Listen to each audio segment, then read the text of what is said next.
Top 5 biggest NFL stadiums. Empower Field at Mile High. The Empower Field at Mile High is home to the Denver Broncos. It opened on August 11, 2001. The stadium has a seating capacity of 76,125. It is known to have one of the best home field advantages in the NFL, not only because of the loud fans. That title probably goes to the Seattle Seahawks, but also because of the altitude, making it more difficult for visiting teams. The stadium isn't popular with everyone though.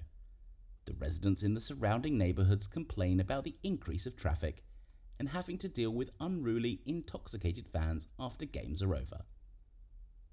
Empower Field might have replaced the original Mile High Stadium, but the traditions and culture did carry over to the new one. A famous tradition is the incomplete chant, which takes place whenever the opposing team throws an incomplete pass. The announcer will state, "Pass thrown by opposing quarterback for intended receiver is," and the crowd finishes up by yelling incomplete.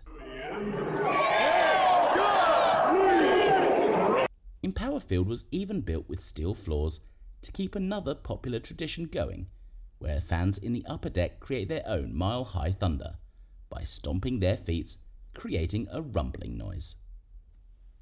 Arrowhead Stadium. The Arrowhead Stadium, aka Geher Field at Arrowhead Stadium. People probably don't use the stadium's official name because it is sort of a mouthful. The name change happened in March 2021 in a deal made between Geher and the Chiefs. The stadium is home to the Kansas City Chiefs and opened on August 12, 1972, with a seating capacity of 76,416 today. The original Arrowhead Stadium, before undergoing renovations, was home to the longest game in NFL history, a game between the Kansas City Chiefs and the Miami Dolphins, lasting for 82 minutes and 40 seconds.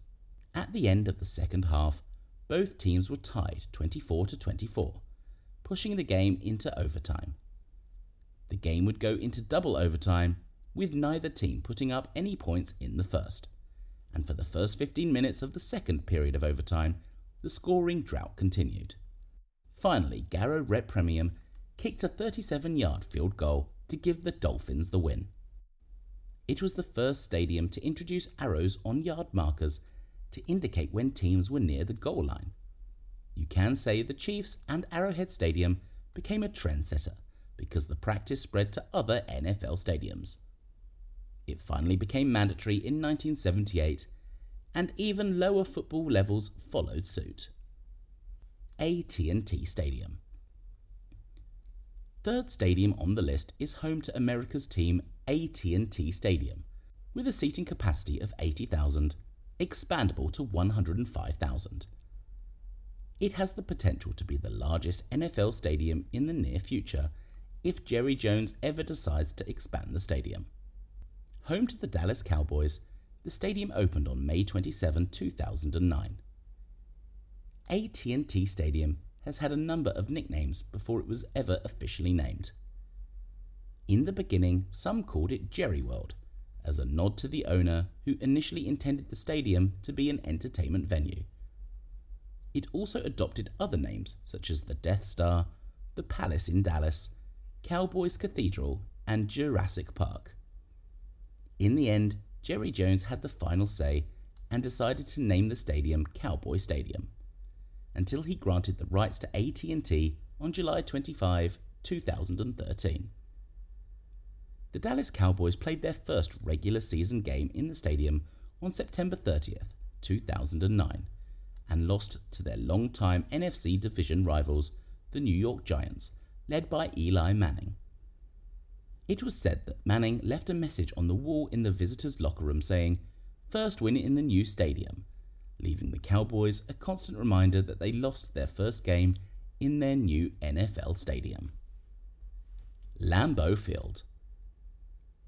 The second largest stadium in the NFL is also the oldest operating stadium in the NFL with its NFL team.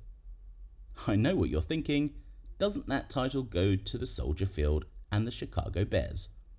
Nope, the title goes to Lambeau Field, with a seating capacity of 81,441, home to the Green Bay Packers, which opened on September 29, 1957.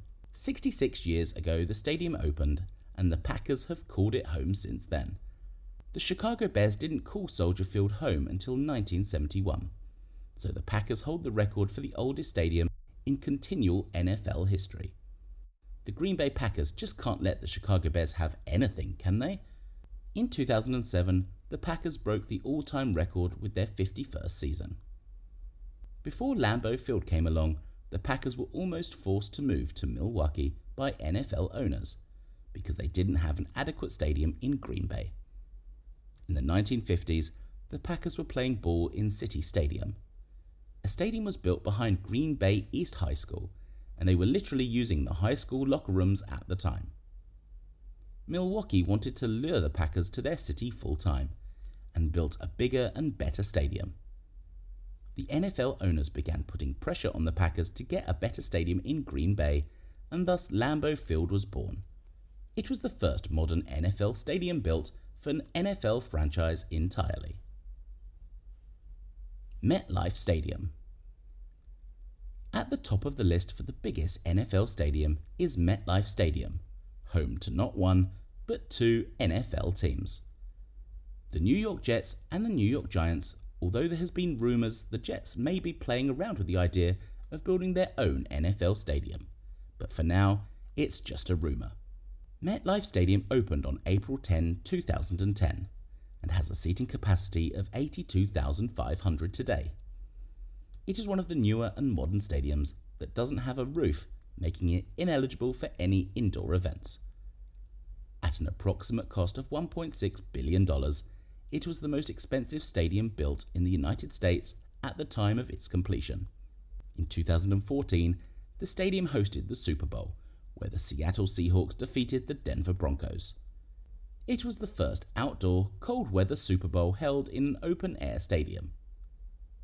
Which of these stadiums is your favourite?